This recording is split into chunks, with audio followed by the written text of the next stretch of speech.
Come, shall we go and kill this venison?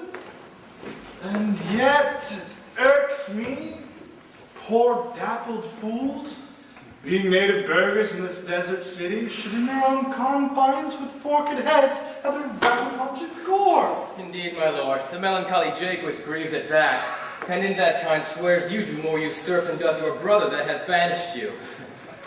Today my lord of Amiens and myself did steal behind him, as he lay along under an oak, whose antique root peeps out upon the brook that rolls along this wood, to the which place a poor sequestered stag that from the hunter's aim had ta'en a hurt did come to languish.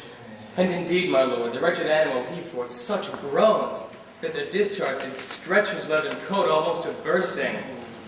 And the big round tears coursed one another down his innocent nose in piteous chase.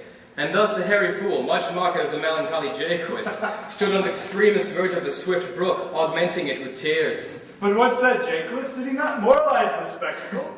Oh yes, into 1,000 similes.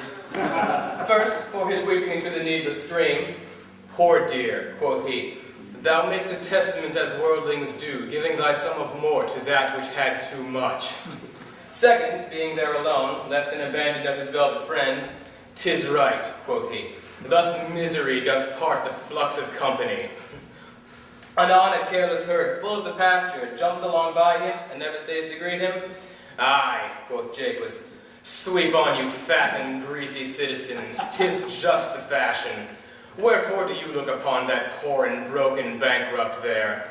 Thus most invectively he pierced through the body of the country, city, court, yea, and of this our life, swearing that we are mere usurpers, tyrants, and what worse, to fright the animals, and to kill them up in their assigned and native dwelling place.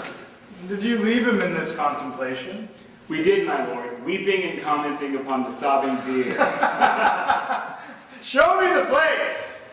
Oh, I love to cope him in these sullen fits. But then he is full of madness. I'll bring you to him straight.